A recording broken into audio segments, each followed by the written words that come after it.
World Championship. We're gearing up for our third match, Korea's SK Telecom versus H2K Gaming from the European LCS. Now, for two teams from different regions, this game carries a lot of history. Ryu versus Faker is a matchup that people have been wanting for a long time, including Ryu himself. If you have just Faker nightmares, you wake up in a cold sweat, you're like, Faker's behind me. I know, right? I mean, it's known internationally. There's a joke in Korea that says, Ryu dies every 5 seconds. It means like, if someone watches the Faker versus Ryu Zed clip every 5 seconds. Man on the floor, I think he's in the bed. Oh, Faker may be in trouble here, Deathmark. Tries to clean it up for Ryu. Oh, look at the cleanse, look at the moves! Faker, what was that? 류페이스 굉장히 재밌는 단어라고 생각하는데, 그래서 역시 H2K전에서 류페이스를 보려면은 역시 상영이가 나와서 아마 보여주지 않을까 저는 생각하고 있긴 해요. Ryu gets the drop onto Faker right there, gets him down to about a third health, and we see the death mark come down right there from Ryu. The immediate cleanse. Look at the shadow swap, so the QSS removes the death mark, and then at this point he gets enough damage with the flash afterwards to chunk him just up. Ryu tries to come in, but there we go. Back to the living shadow again. Goes back with the E. 다들 알다시피 페이커랑 하는 거 지금 제일 기대하고 있어요. 사실 제가 지난번에 좀 류 선수랑 제드 1대1을 하는 영상이 많이 올라와서 그 점으로 인해서 많이 언급이 되고 있는데 멋있는 동영상 하나 만들었잖아요. 페이커랑 할 때. 이번에 또 재밌는 영상 하나 만들었으면 좋겠어요. 사실 과거는 과거일 뿐이고 그때 실력과 지금 실력은 전혀 다르기 때문에 저는 새로운 선수를 상대한다는 마음가짐으로 할 거기 때문에 그때는 제가 졌잖아요, 1대1. 이번에는 죽이는 쪽으로 동영상 만들고 싶어요. Well, we'll see if Ryu can get the upper hand this time around in the rematch between the two Zeds. Ryu is, of course, taking to the world stage after helping H2K take Europe's second seed through championship point, and has said that he would insta-lock the Zed. Now, whether or not that'll happen this game, we'll have to see. But outside of this grudge match, where should we be placing our eyes for this matchup? I think the first thing that comes to mind is H2K, when like the two players that have had the worst performance throughout the previous split is, of course, Odamne and Lulex. And I feel like these are two players that have taken a lot of inspiration from the SK Telecom like players in their respective roles, because they are very similar, but just worse version of these players. Well, Monty, you can speak to the strengths of SKT, and particularly those two players, Marin in the top lane and Bengi in the jungle, and possibly their matchups against Odwamne and Lulex there. Yeah. I mean, Marin has been an absolute monster. The big question coming in with Marin right here is, in solo queue, he's been playing Darius. In solo queue, he's been playing Fiora. Can he play these kind of champions at the top level? So that's what I'm going to be looking for him. Fortunately for him with Marin, you already know he can play the Lissandra to an insane level, so that's another pick that could be valuable. Bengi came into the finals. Sure, he got Elise all 3 games against KT, which definitely helped, but Bengi is a player that I would have given MVP to in that series, just the finals versus KT, because he was much more aggressive than normal. His mechanics were on point. He hit nearly every cocoon, and he just played a fantastic game. So he was also diving a lot more. We saw more aggression from SK Telecom against KT, and coming in against some of these more fast-paced teams, that's going to be really crucial. And Crumbs, you talked about Bengi being, somewhat the forgotten champion of SKT behind Faker, and here he is back on the world stage. What kind of performance are you looking for out of him? The same thing as always, kind of gets in he doesn't really appear in the headlines, but he's the one that's been helping everything out. And one of the lanes that I think I want to see him help, we talked about Faker's lane and Marin's lane, the bot lane, and Bang plays a very good Kalista, and H2K is one of go-to AD carries, is also Kalista. And I think that has to be a contested pick for this matchup right now because of the jungle picks that are so prevalent, that are very skill shot reliant. The Lee Sin, the Elise, the Gragas, all these champions can get outplayed super hard by Kalista. So whoever gets this pick is probably going to take over the bot lane. And with just a little bit of help from the jungle, you can really push a lead from the bot lane and just spread everywhere else. And to put this in perspective, Bang is professionally undefeated on Kalista. He has never lost a Kalista game. It's a very dangerous pick to give SKT. I mean, when we saw it at MSI, it was absolutely ridiculous. It's like something that I would like to add is like both teams' play styles, I would like say consistent. Like H2K is very, very rare that they do something crazy. Like throughout the European split, they rarely do anything crazy. They just play a consistent play style. It is very like by the book. And with that in mind, it's like if a team has a higher level of consistency, I cannot imagine H2K taking this. Right, so Monty, what happens when these two styles, these consistent styles, clash in this matchup? SK Telecom wins. How badly? Where are we going to see that manifest? Well, and that's it, right? I mean, if we look at some of SKT's style, they play very heavily around their solo lanes and snowballing Faker and Marin, whereas Wolf and Bang tend to be more reserved, although it did mix it up stylistically to defeat KT. And H2K, what's so concerning about them in this particular matchup is in the 9 summer split games that they were down 1,000 gold at 20 minutes, they only won 1. If they start to lose the early game, and 1,000 gold isn't the end of the world at 20 minutes, right? But it's like if they start to lose, then it becomes a giant problem. And SK Telecom, in perspective, at 20 minutes on average in their game, has nearly a 3,000 gold lead across the entire summer season. So with these two things in mind, it seems pretty likely that we'll know the outcome of this game by 20 minutes. Yeah, 1,000 isn't so much at 20, but also, too, the statistic that SKT has at 10 minutes being 650 gold up. It's much more significant when you're only 10 minutes into the game than doubling the time and making it to 20. And that's right, because they go from 650 at 10 minutes to 2,900 at 29 minutes. They snowball ridiculously during the 10 to 20 minute period in the game. And that's when H2K can really fall on their face, and they can only win 1 game out of 9 when they're down by 1,000, much less 3,000. All right, so finally, Yamato, we're looking at H2K needing to establish an early lead if they have any chance here. Who are the players specifically, and where around the map are they going to create those advantages? I think definitely, like, it's so hard for me to imagine because I feel like it's just Master versus Padawan in a way. I feel H2K's playstyle is very, very inspired by SKT, and I feel like they're just outmatched in every matchup. But what I would just specifically watch is the bot lane. I think if anything would happen, it's in the bot lane because I think that is where they could get outplayed, SKT then. All right, well, we'll keep our eyes glued to the bot lane. Once again, it's time to poll you guys on who you think are going to win the game. Crumbs, we're starting with you this time around. I could do this one with my eyes closed. SKT, hands down. You could say the name with your eyes closed. That's not impressive, Crumbs. Write it down. Look, I can do it as well. SKT.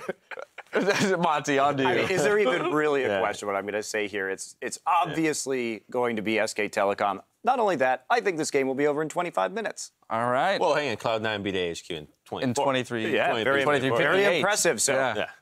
Do I dare Finally. to make predictions? Here it SKT, is. of course, yeah. All right, may I remind all 3 of you gentlemen that you all voted for AHQ last time, and you were all wrong. Just saying. Nothing No, wrong with no you, nothing takers? wrong All with right. being in you. Didn't think so. I am with you. This one definitely looks a little bit more lopsided. Now let's send it over to our casters for the play-by-play. On the way, though, Easyhoon tells us SKT's secret to substitution success. 왜 저희 팀이 식스맨 체제만 저희 팀이 유일하게 성공적으로 안착했냐고 생각하냐면요. 그래서 굉장히 여러 가지 이유가 있다고 저는 생각하는데 결국 제가 잘해서 그런 거 아닐까요? All of that anticipation. All of good. that Say because anticipation. I'm good. Get good. You know what? I like it. I It's respect better that. than predicting the prediction we see from the analyst desk with HQ winning 3 games or winning 1 game. Okay, right. That was horrible. Let's take a look at the starting lineups. On the blue side, it will be SK Telecom T1, and it will not be Easyhoon in the mid lane. Marin, Bengi, Faker, Bang, and Wolf. Yep, and on the red side, the underdog challenger here, it's H2K with Ottawamne in the top lane, Lulex in the jungle, Ryu on mid, maybe he'll lock in Zed, Huron on the native carry, Kasing on support, and Prawley doing the pick and ban. I'm going to ask an impossible question from 2 games from 4 teams. What are we expecting in picks and bans? Let's exclude the Lulu, the Gangplank. Well, I think those picks could play a factor here because H2K is on the purple side, so of course they get the 2 picks. if they're going to look to try and snowball, let's say the bottom lane, they got to make sure they can secure one of the very, very top picks. Could be Kalista, but I wouldn't be surprised to see Tristana coming in for them. So maybe they want to leave one of these OPs open to give it to SKT and then try and see if they can get like a Elise pick to take that away from Bengi, potentially a Braum, and then get that Tristana later on. Well, we know that H2K love their Lee Sin as well with Lulex and how powerful he can be on this patch. High was successful in the previous game. Thresh, Mordekaiser, Lulu. Gangplank is still up. That was the last of the 3 that we've been seeing as a common trend across the game. And this is the first time we see one of these really strong picks being banned on blue side, SKT taking out the Mordekaiser. So they don't want to give H2K that very, very strong pushing lane. Because again, H2K as a team, they rely so much on taking down early turrets to create that goal advantage that allows them to take over the map and start winning team fights. So far, all 3 of their OPs have been banned away. Yeah, and also feels like SKT is doing a lot to ban away any of H2K's playmaking potential. Kasing, tremendous Thresh. Lulex, best champion is Lee Sin. It's comfort picks they're hitting. I think they're just also banning to stay safe. Kasing is 10-2 on Thresh in his 12 games in summer, so it is a fantastic record. For H2K, they've gone for more of the power pick strategies. Will Darius be a follow-up? Is it even worth it, or do they prioritize something else and it will in fact be the Darius? Elise will be picked now by SKT, so this is what I tried to mention just before here. For H2K, if they want to try and secure a stronger match in the jungle, which I think they need in order to really win the early game versus SK Telecom, Elise was my pick for Lulex. But now with these bans here, by taking away the other standard first picks, Elise is an easy one for SK Telecom. Bengi was fantastic in the final against KT on it. And this puts Lulex in a situation where normally in Europe he would go for the Gragas or the Rek'Sai, but none of them really wants to challenge the Elise that much in the early game. So give Bengi some ability to move around quite well. As well, H2K banned kind of the 3 target champions that we expect to be most banned. Although Mordekaiser is the one to be banned in all 3 games. Maybe they play it safe here since they banned away most of the OPs. Yeah, I think H2K, on the other hand, for their composition now, is going to say, you know what? We need something safe, something standard for us. Gnar, we have seen multiple times from Odo Omni in the top lane. And the reason Odo Omni can pick the Gnar here is he wants a lane where he can push it with a range advantage. Because then what they will do with the Gragas is they're going to have Odo Omni pushed in his wave 1v1. And then Gragas is just going to move up and you're just going to 2v1 dive. We might even see Shin support for Kasing to just make that even stronger. And then you can try and shut down the top lane now. You have a range matchup, most likely into a melee, if it's going to be like Fiora coming in, which is what he's also trying to prevent with his Gnar. There's just so little damage if they go for that Shen support route, and Odo Omni doesn't manage to get a split push type of damage build. If Bang locks in this Tristana, again, it is another steal away from H2K. They're being pushed to their sort of tier 2, tier 3 picks, despite the fact that Lulex has played a large amount of Gragas. H2K is giving away too much in this one. Tristana, to me, again, was one of the key picks to get that early tower push going. It does also deny a bit of the Kalista pick that could potentially have happened from Yanin. Fiora beats the Gnar in the early stages of this top lane, but then later on, once Gnar has some armor, it becomes a little bit more difficult for Fiora, and Gnar can start pushing her in. And then we can see the dives happening. And Rio, come on, just do it.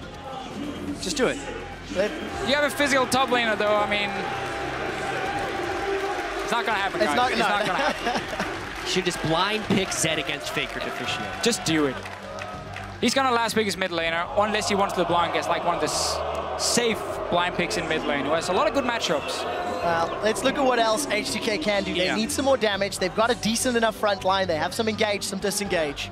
Well, as we mentioned, SKT has done a lot to disrupt the comfort of H2K. I really like the way SKT has composed this draft so far because they are confident in their ability to play a ton of different champions to a high level.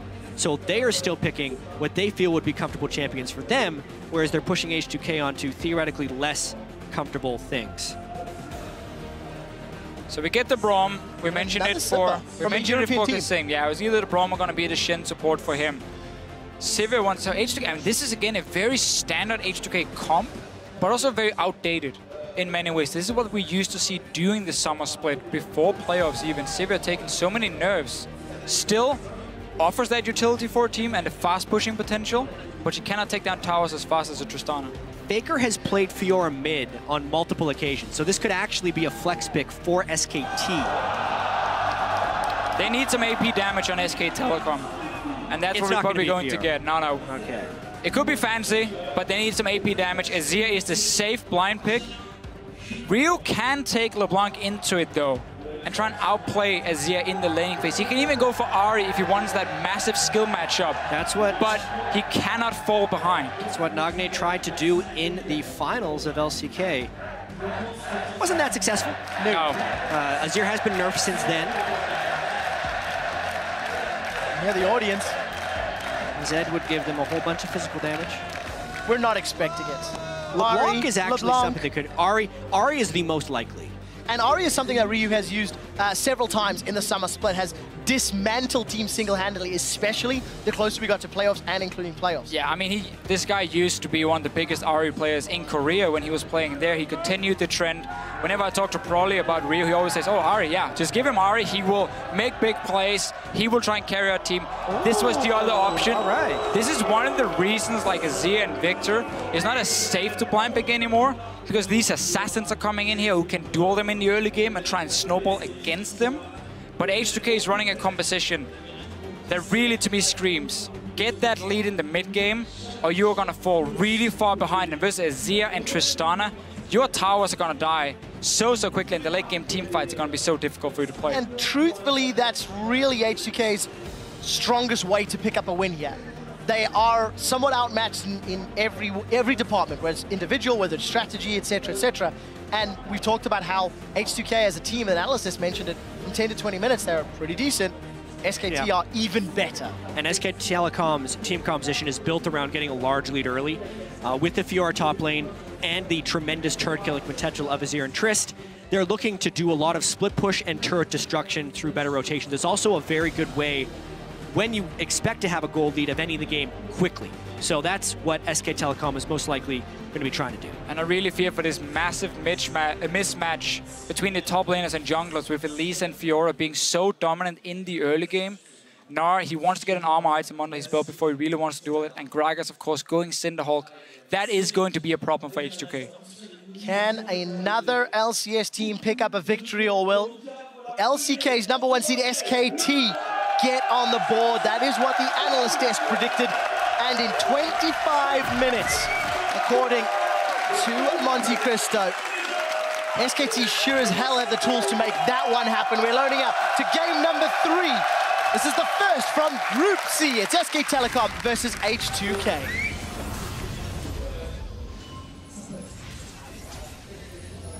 So, standard lanes or lane swap.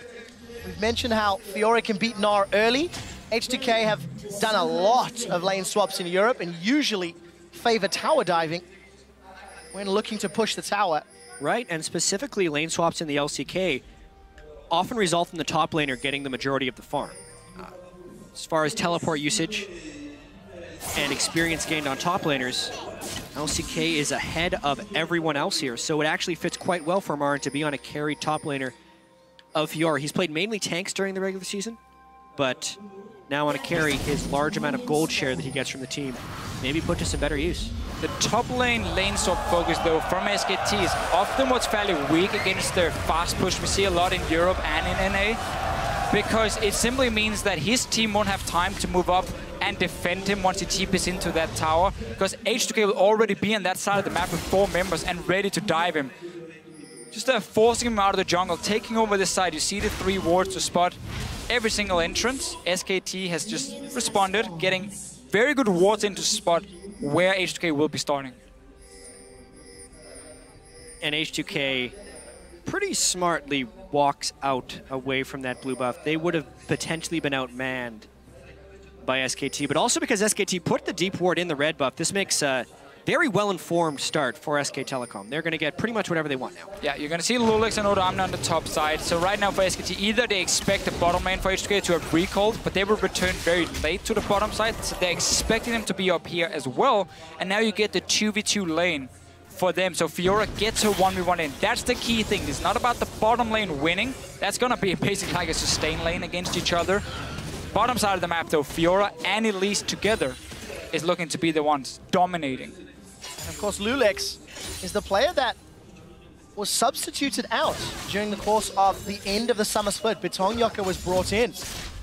And we need to see how much synergy he's been able to build up with H2K. Faker on the receiving end of some bursts from Ryu, but it's Ryu that walks away, having taken more damage. Now, Ryu is starting Flask and 3 potions for himself, so he wants to take early trades, seeing as he can out-sustain Faker, but it also makes him weaker when he takes the trade, and he cannot take return damage if he starts running out of sustain. Then he's just so much weaker than Faker with the Doran's Ring. You have to at least trade, not just get hit by 0 again.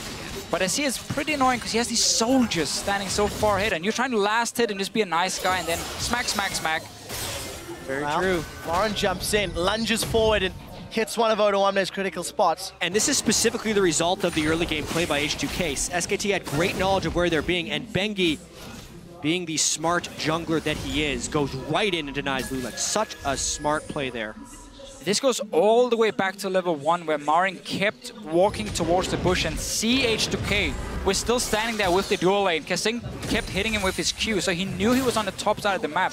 And it was very easy for SKT to read where the dual lane were going and simply just mirror it, get the 1v1. Bengi's already playing aggressive. We talked about the Gragas with the Cinderhawk. So far, SKT is off to a good start.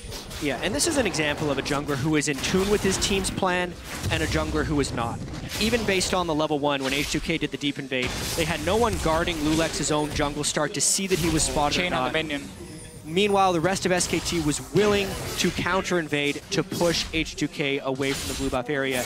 And the long result of that means Bengi can just go and counter-jungle the blue buff. And Lulex should and would have known that that would be a possibility and would have needed to have his team play around him, but nothing has been done to protect him, and therefore Lulex is far behind him. It's just so hard, though, in the early game to protect, because if, let's say, Odoamne leaves the bottom lane to go in and force Bengi out, he falls even further behind in farm compared to what he is already. Yeah, well, Bengi is one step ahead again. Ryu may be in trouble. The chains connect onto Faker. There is the Mimic. Ryu's going to be chomped down by Bengi. Takes a turret shot, in fact. Ryu not going to be able to reply, and Lulex too late to the party to make anything happen. Still some charges left on the Flask and 1 potion for Ryu or Biscuit. We'll grab it so far, with all these early trades, he has managed to force Faker back and use the sustain in his advantage. Top lane, a bit as expected. Not a whole lot happening, some early trades, but keeping fairly even in farm. I mean, truthfully, despite Ryu trying to put pressure on Faker, it has not resulted in a lead. They are even on CS. Faker's got that second Doran's and Amp Tome as he's returning to lane. Ryu now backing. And it's even CS across the board. Look at the bottom half of the map. Bengi is about to come jump in on Odoamne. Those vitals are exposed. Marin's going to lunge forward, pop the vital, flash away. One more attack is all that's needed. Marin goes in and flashes out for first blood. First time Odoamne gets a chance to push their wave back because he was so close to his tower. Bengi is already there, and Lulex is on the opposite side of the map. So Odoamne, I know it's such a tricky situation for a top laner, but you just got to leave the farm right there. You got to go back, get a ward for yourself, because you know this can happen. Based on the position of the lane, his ward would not keep him safe. He had the ward in what I like to call the too late brush, because by the time you see someone in it, it's already too late, and he was pushed up in the wave. Yeah, you got to get that extra side.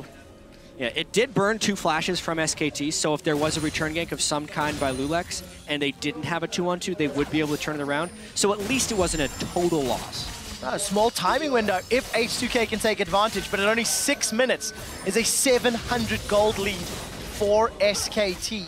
Small CS advantage and obviously that first blood gold, but take a look top. Bang and Wolf are now being pushed in by Hyanet and Kasing. But it's been a very standard start for SK Telecom. They are a team who put a lot of focus on Marin in the early game with Bengi. They value getting these early fights between the solo laners and the junglers so much. It's so rarely about Bang and Wolf winning the early game. So just getting to play the style with these picks is perfect for them. And that's where it becomes even more difficult for H2K. Everyone agrees they are a weaker team, and you also get to play the playstyle SKT likes to use. So you didn't even like push them off and force early aggression or anything. It's just a standard SKT game so far. SKT playing a little cheeky. See if they can make something happen. Remember, Headbutt Pulverize, it travels a little slower these days. Hyonin, is your spell shield up to it? He does manage to get out. Kasing is going to stand behind me to Hyonin, continuing to retreat. The unbreakable wall is good, but it is not good enough. He has a teleport from Odoamne, a reply from Marin. They turn their attention to Wolf. The Gnar gets a reply. Stun onto Marin. Reposit was not used. Continues to run away. The Braum is not going to be enough. That's a trade of 1-for-1. Top laner for the support, and H2K have nothing more to play with. Lulix is on the bottom of the map. I need to see some synergy for H2K when this make plays. This one, obviously, you can't really blame them because they were jumped. They expected SKT to have recall from this top side, so they just wanted to push out the wave. Suddenly, Alistar Tristana jumps out of the bush. It's a good teleport from Odoamne to react and try and turn it around.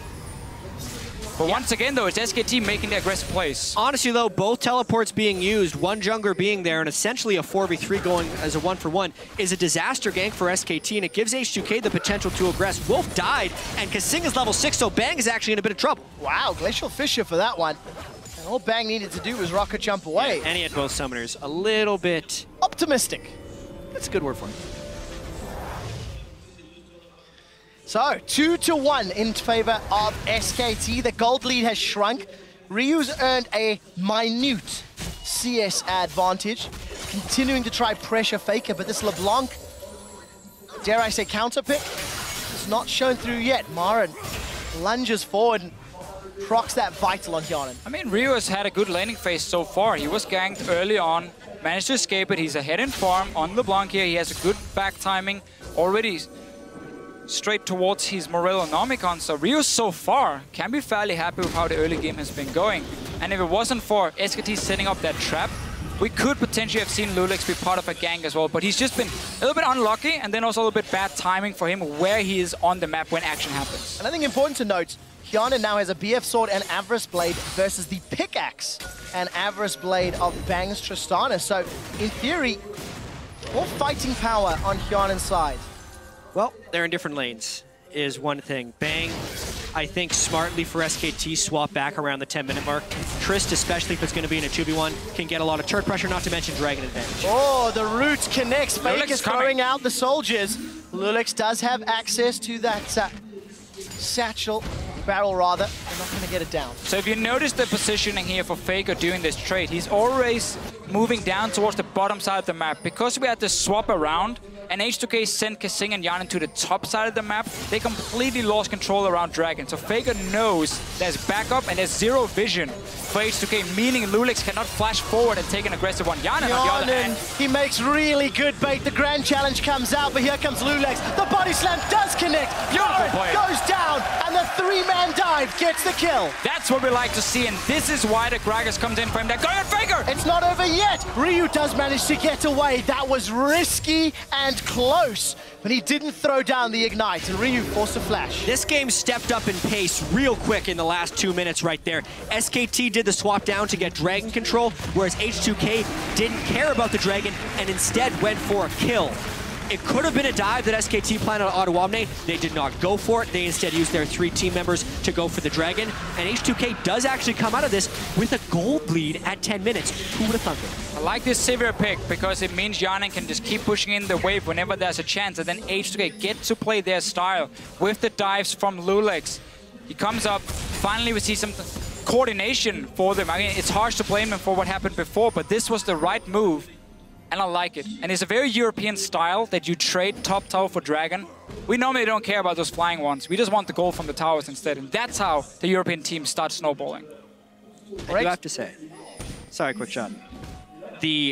Much was made about SKT's gold leads at 10 and 20 minutes in the pregame. As far as teams at Worlds, H2K actually averages a 770 gold lead at 10 minutes, which is more than SKT. Obviously, there's a difference because it's about the competition you play against, and H2K was in Europe, whereas SKT was in Korea. But this is not all too different than the way H2K normally plays. Oh! Well, that ranged minion saved Hyonin's life from the cocoon, and finish off that point, that 10-minute What you're gold trying to lead. say, Trevor, is it cost him mana, because he would obviously have spell shield that one. With that gold lead, H2K need to do more. Because I feel SKT's headroom with a 700 gold deficit is significantly more impressive in my mind. Absolutely. So let's see what they can do. Ryu continuing to try and make a play. 10 CS advantage. And he's not going to find those ethereal chains this time.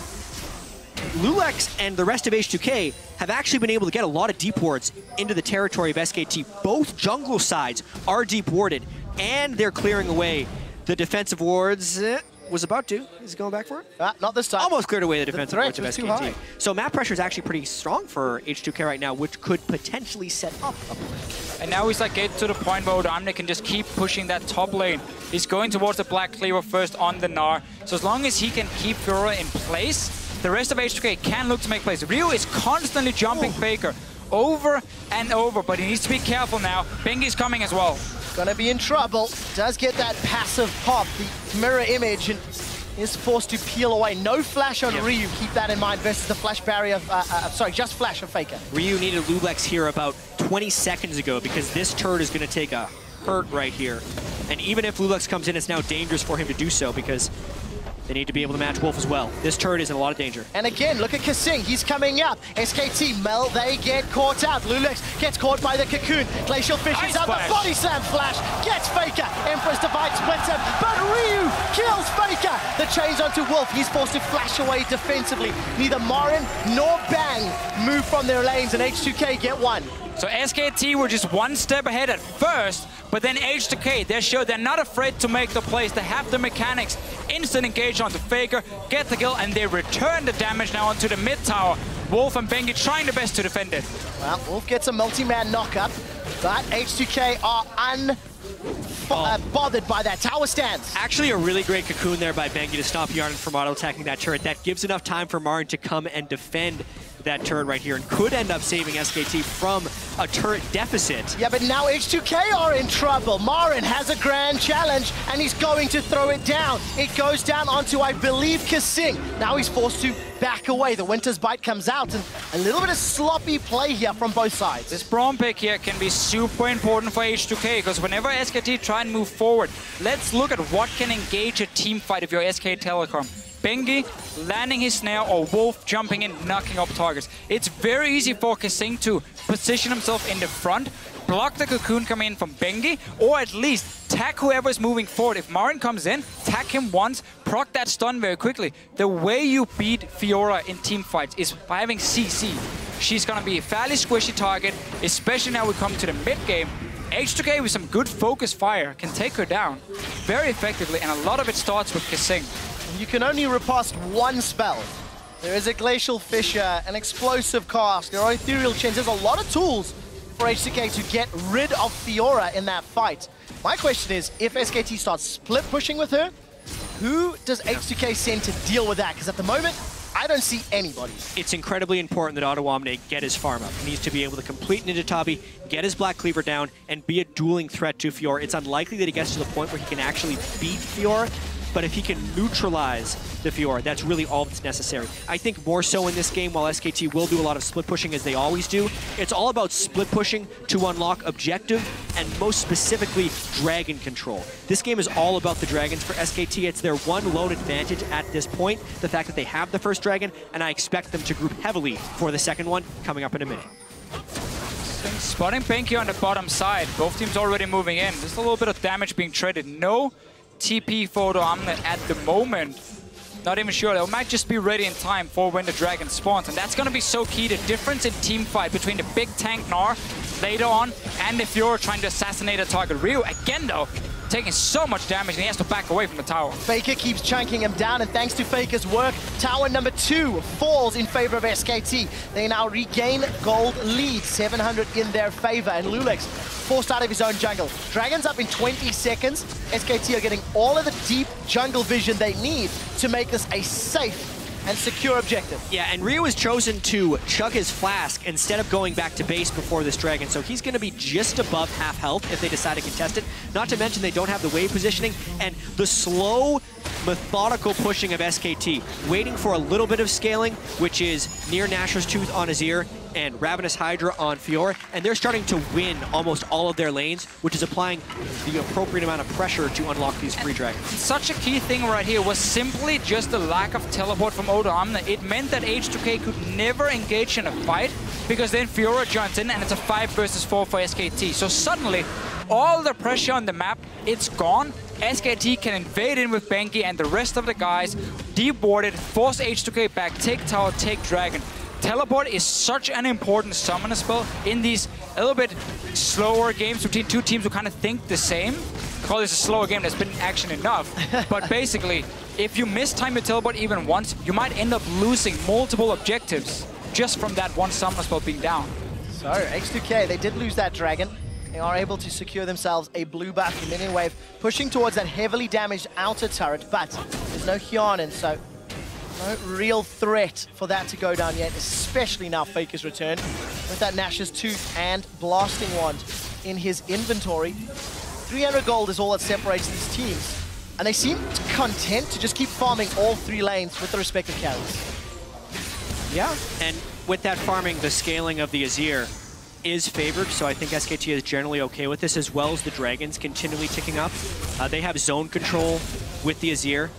Obviously, they would like to be able to end this game soon, but with some of the missteps that they had early game, this minimal gold lead requires a slower pace for SKT. They don't want to take risks, and they're going to try and play off their one advantage. Step one for SKT is always going to be push up the mid lane first, because then you open up two ways to walk into the enemy jungle on both sides of the map.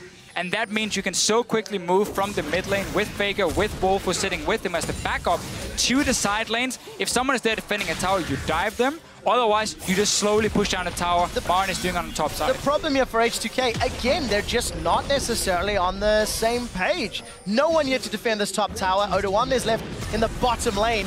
He's now fighting Bang. Bang's going to jump in, get stunned up by the Gnar. We'll have the support of Wolf in a moment or two, so H2K lose that tower. Well, the problem right here for H2K is that they always have someone who is in a disadvantage. In this case here, it's because Faker can constantly push the mid lane, and then because Marin, of course, is going Hydra on Fiora, so he can clear the waves and sustain so quickly that he can just always keep pushing it. Odoamne needs more time shoving the wave back. So the tempo which you can clear waves is heavily in favor of SKT, so they can always make the first move, because they push the waves first. So H2K is forced to sit back and try and react. And reacting is never or rarely a good thing in League of Legends, especially when you're against things that can fast push down your turrets. 2,000 gold difference just from that passage of play, the last few minutes, and a dragon as well. SK Telecom starting to build up all the items they need. Ryu will just face tank a tower. Eventually. And that will at least even up that gold somewhat, but as it stands, H2K, they've now grouped bottom. Actually, take a look at this. Lulex hanging on the wings, and but the turret's instantly gone, or the minion wave is instantly gone. If SKT does anything well, which is pretty much everything, but the thing that I think they do best is wave manipulation and control. Specifically with this team composition, trying to keep almost every single wave at a point of threat at every stage in the game kneecaps the opponent, and it makes it so they can't make aggressive moves because they're always standing to lose something by even attempting it. It's why this game is staying so low in kills, is because the tempo of the wave clear by SKT is so far ahead that of H2K. If H2K wants to break this cycle, they have to find a giant fight anywhere on the map that can't be disengaged. But then you look at SKT, they have the Azir knockback, the Tristana knockback, and an Alistar, so it's easier said than done. What H2K needs to do right now is they have to put Hyanin in the middle lane, because he's the only guy who can match Faker when it comes to pushing in these waves so quickly. And Ryu, you need to enable him to look for picks other than just jumping Faker over and over, because there's early magic resist coming, there's gonna be an Abyssal, he has barrier. He's not the guy you're looking to one-shot right now. You need to find a Tristana, or you need to go to the lane and 2v1 against Marin on this Fiora. So Hyanin has to sit in mid lane. Whenever he keeps going bot lane, it just goes even in that lane between him and Tristana, and then SKT wins the other two lanes in terms of pushing, and that's a big problem for H2K. It really is, and again, we'll talk about a little bit more numbers. Ryu's going to jump in on Bengi. Repel will be able to get him out alive, but H2K is a team of traditionally either won early and won the game or lost. When behind at 20, they're 2-8. Whereas if they're ahead at 20, they're actually 16-2 over the course of the summer split. So stark differences. I'm not going to call 1,000 gold the end of the game yet, but for H2K, they are not in control of this match at all. No, and the other play they could have made here, or should make, is if you want to stop these dragons from happening, when you play with an assassin, it's very important you get to the dragon first and you start setting up deep or not deep wards, but just pink wards. So you have bushes where you can hide out of vision for Ryu and then surprise SKT, get to the backline and one-shot a guy. But they have 0 pink wards on them, so they cannot contest this dragon now. So while I agree with you, I don't think SKT is, or I don't think H2K is ignorant to the fact that that's what they need to do with an assassin mid laner. They just can't because SKT has so much wave pressure and so many deep wards. If they ever try and wait in a brush, they're losing a turret. Well, I would argue right now that H2K have done a good job at least keeping the waves fairly even. They just had an opening to go in towards that dragon and try and secure the area. Obviously, again, it's not as easy as I'm saying here. Now you end up walking into SKT instead. Well, there's the shuffle. Faker's got Empress Divide. Nice. That's a 2-man body slam, and Faker's down. The Empress Divide not even used. The Gnar is not going to get channeled just yet. Bengi's going to be the next focus. Yana was able to kill Faker. Now Marin's looking for Ryu and might just find him. Bang challenges down, but Ryu's going to stay alive and get away. Bang, left uncontested on the back line. He continues to auto-attack. Wolf with a 2-man knockup. Hyonin, get in the fight, man. No auto-attacks down yet. The boomerang goes out. Not going to fly slow. Wow, Marin just eviscerates. Beautiful play. That's a double. What an outplay. And SKT demolish H2K. He completely baited SKT, right? H2K, sorry, right there. He jumps in, and when Ryu thinks I can one-shot this guy, he blocks the damage. Holy crap, Marin. Faker gets caught out at the start of that fight. And because H2K had been pushed in for so long, they pile in. And honestly, this was H2K's fight to lose after they killed Faker. At the very beginning of this fight, Hyonin actually trades a nice amount of damage with Faker, and Lulex times his body slam flash just right and gets the knockback. So Faker, gone. At this point, Marin's teleport completes, and he is now in the fight, but it begins kind of a 4v5. He gets a ton of damage down onto Ryu right away, takes him out of the fight. So that's already essentially a kill, because Ryu doesn't do anything for the rest of the fight there. But this is where the fight gets impressive. H2K could back away, take the 2-for-1, and then reset a dragon, but they get greedy. They want more. Marin dashes in for a kill, and then look at that. While he's channeling, you cannot deal damage to him. With that fight, they go straight for Baron. This game is not over yet. Wow, 3,000 HP on Baron. H2K drips and drabs. There's no teleport for Odoamne. He's far away. SKT managed to get Baron secured. It may be at Wolf's life cost, though. No, Kasing forced to jump backwards. Unbreakable. Here comes Odoamne. He's in Mega Gnar already. And SKT managed to get out with some aggressive posturing. Baron secured, and that dragon as well. And we really get to see why Fiora is such a powerful pick on this patch right here. The damage you can deal whenever Marin jumped in a matter of just 2 seconds, he would chunk H2K down to nothing. Didn't get to proc his ulti, which normally is the almost guaranteed win in a fight if he does. Now, another fight mid lane, though. Well, take a look at this. Bang, looking for those critical hits. The QSS has been used, and Ryu's forced away. Look at the mid lane. SKT, they're pressuring the tower. When SKT has an inch, they take a mile. They win the team fight. They go straight for Baron because Odoamne went down bottom, and now they're trying to use these Baron minions to demolish the turrets. Azir and Trist live for these types of sieges, and they want to push. H2K did enough damage to SKT that they may repel them for now. The only reliable wave clear on the side of H2K is with Hyonin on that Sivir. And he's going to have a tough, tough task. As long as those Baron-empowered minions are knocking on his door. Ryu, 1-1 on that LeBlanc. He tried to pick off Wolf, but gave up some positioning in that mid lane a moment or two ago. And fight before Dragon, he tried to get Marin, but once again, it's so hard for him because Marin can block so much of the damage, the burst coming, and then he can just instantly dash towards Ryu and take the fight. And there's obviously 0 armor on LeBlanc at this point in the game versus Black Cleaver and Hydra on a Fiora. I mean, that's very one-sided. I will say that this game is much less one-sided than many were expecting. We're 26 minutes in. The gold lead is only 4,000. The game did not end at 25 minutes, as Monte Cristo made the bold prediction on the analyst desk. But this one, H2K, if that dragon fight, if they don't overcommit onto Marin, they could actually still be winning this game. Well, Kasing's in trouble. On the hunt's been used by Hyonin, and the Glacial Fissure was thrown down.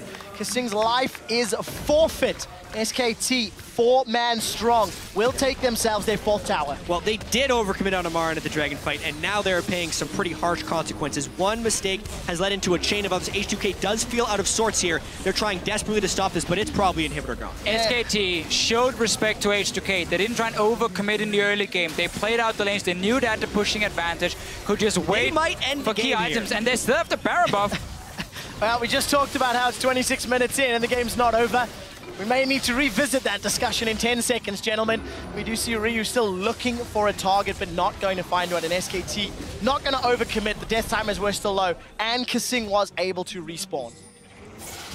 And that's been the thing here for SK Telecom. They've felt in control almost all game long. There was a very good move for H2K with the dive on the top side of the map.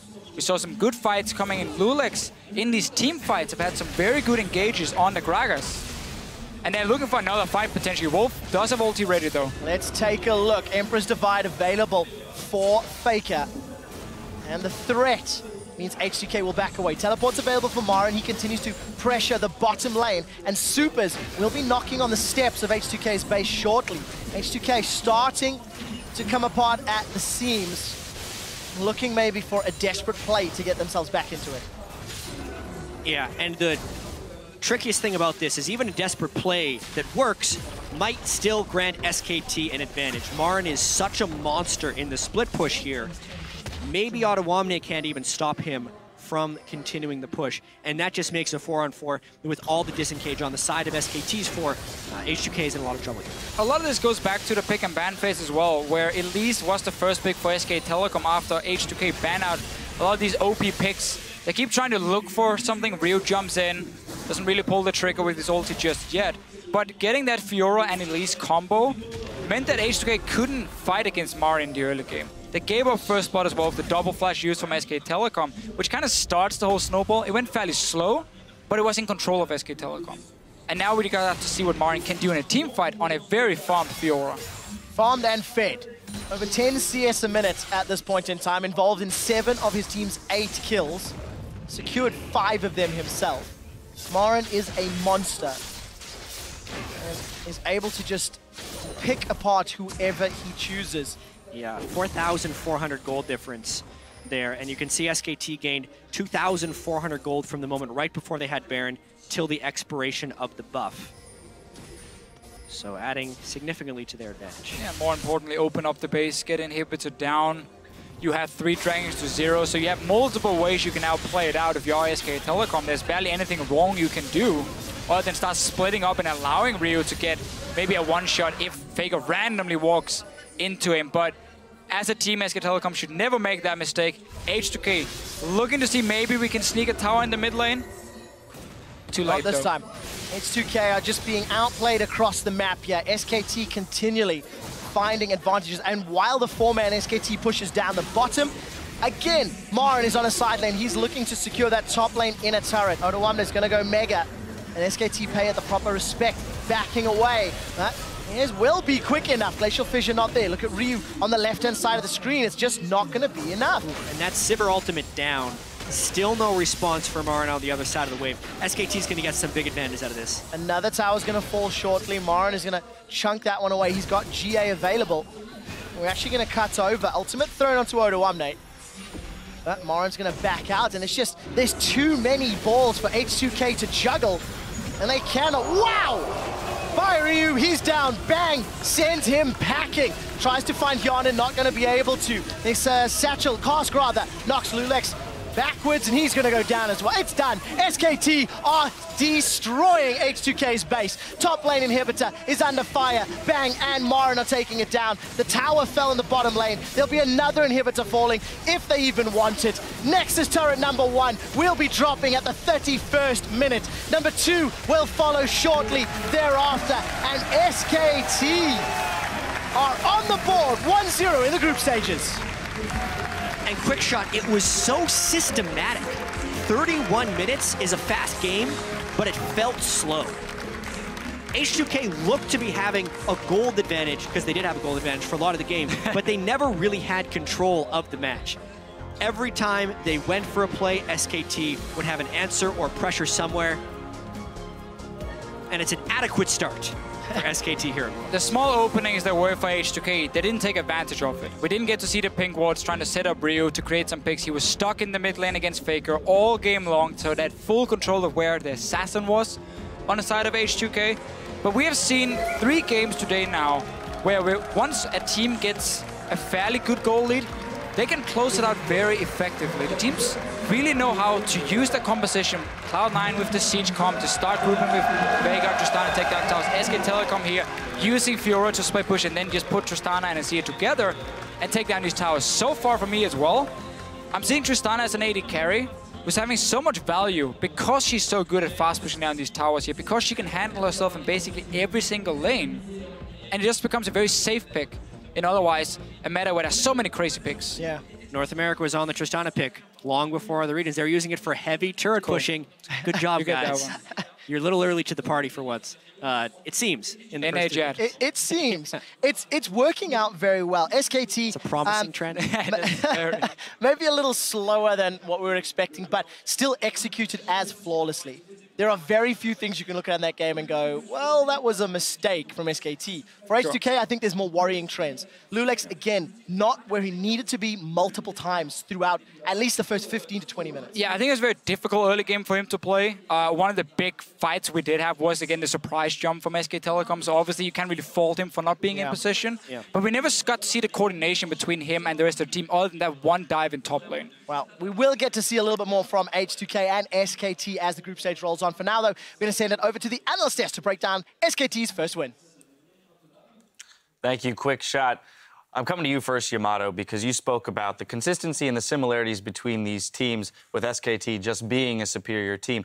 Now, we did see the gold lead between these teams to be relatively similar up until the 20-minute and beyond mark. Do you feel that this game was pretty much an accurate representation? I think exactly. Like the game panned out as I thought it would be. I think H2K kind of stepped up. I thought they played better than I thought they would, but it kind of showed the similarities, and SKT were just a step ahead in almost anything that happened. I disagree. I thought SKT played a lot worse than I expected. Faker, oh, that's true, yeah. Faker was so cocky with the engages against Gragas, just getting flash slammed every single time. It was very telegraphed, and it was basically just Marin carrying on Fiora very hard, as well as out-pressuring H2K with the wave control. Well, and that was a part of it, too. I mean, I don't agree with Faker's kind of macro or micro decisions when he was trying to go in, get fancy with the Sand Soldier bending and everything like that, obviously.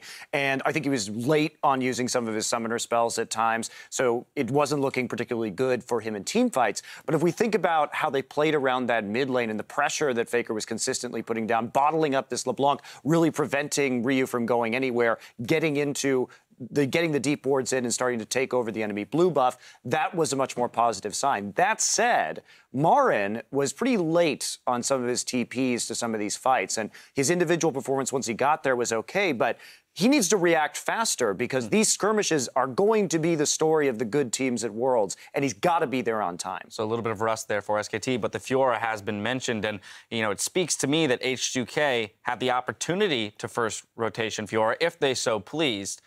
Didn't, stuck with the Gnar, handed that Fiora, which is a relatively powerful champion. We've just watched it take over a game. What does this say about Ottawamne for future games in this group? I think taking the assessment that I think they're hoping that Fiora was that Marin does not play Fiora. I think that was the idea of it, because Gnar is not completely a bad pick. I think pick and ban wise, I think it was completely fine. Even though, my only surprise is that the first 2 games of the day, Fiora was open and not played. That is true. We did not see that. Monty, I want to go back to the statistic that you threw out in the pregame, which was, the 10 to 20 minute for SK, which we didn't necessarily see, but what we did see was the statistic around the deficit for H2K. Exactly a 1K gold deficit at 20 minutes, and they were unable to secure the win. What's going on there? They're bad when they're behind. What do you want? They can't come back. I don't think it was a surprise. I think that it was. I predicted 25 minutes for that game. It ended up being 30. But SKT decisively closed that out. And you saw how well they chained objectives into each other. And there was really no way that H2K could respond after that. But a lot of that was just the vision control. We know that SKT is a great team around Dragon. That is a big priority for them, and that was just another win condition to help close it out. H2K couldn't get vision down on anything because of the pressure, and it's really difficult to come back in that kind of situation. I think we're really starting to see the strength of Elise, and it seems like the teams are really undervaluing just how powerful this champion can be in terms of pick potential and the ability to take objectives down faster than any other jungler right now. Gragas is nerfed. He doesn't really offer that ability to take objectives very quickly or get those picks without his ultimate. He's really relying on that ability. Elise at all times is going to be used so she can solo the dragon very easily. She will assist in Baron better than almost any other champion with the Spiderlings, Tankling, the percent damage in. I think it should be banned more. Like, we're seeing these first picks over Fiora, over... I don't remember the other ones, but we're seeing it as a first pick. Like, there's a huge priority in this champion, and I don't want to see these teams lose just because they let this champion go through. A lot of priority there. Final thoughts, Yamato? It's like, when I think of the Elise, I just wanted to elaborate about how I see the Elise. I feel like Elise is a champion that almost guarantees you to have the stronger 2v2 matchup in top lane if you fight, just because Elise is just so much stronger than any other jungler in the game. I think that is the main idea behind it. Exactly, and in the mid lane, when we saw Faker chunk out Ryu, since it was so aggressive, Elise can show up to mid at any time and just 2v2 the lane and just take the tower. You're going to get more tower damage, and Gragas cannot do a thing about it. Now, I want to push us ahead to our next matchup. Get your predictions for the EDG and BKT matchup that is going to be coming up.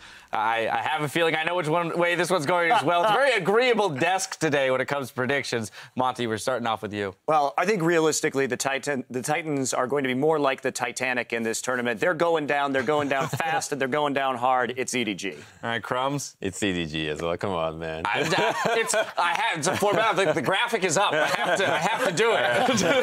What do you want from me, Yamato? Close us out. EDG. EDG as well. Well, no surprises there. We are going to step away while the team set up for our fourth game of the day. As we go, we'll get a closer look at Chips and Noah and the amazing French League community that has been bringing the hype to this year's World's Group Stage.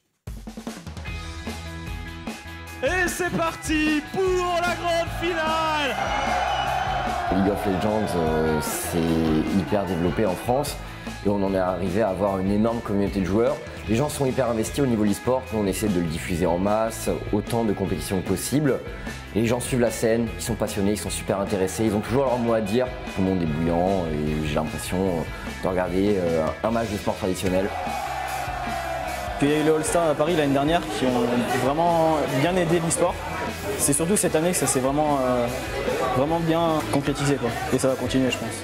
Il y a toujours de l'ambiance et on voit tout le monde devient fou dès qu'il se passe un truc.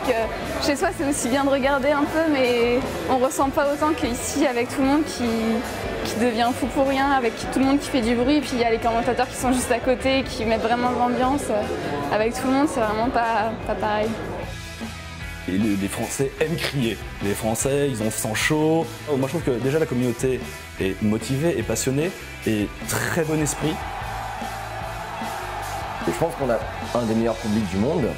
Il y a vraiment cette passion et cet intérêt incroyable pour le jeu. Et je pense qu'au niveau du public, la France renvoie une excellente image dans le monde sur League of Legends.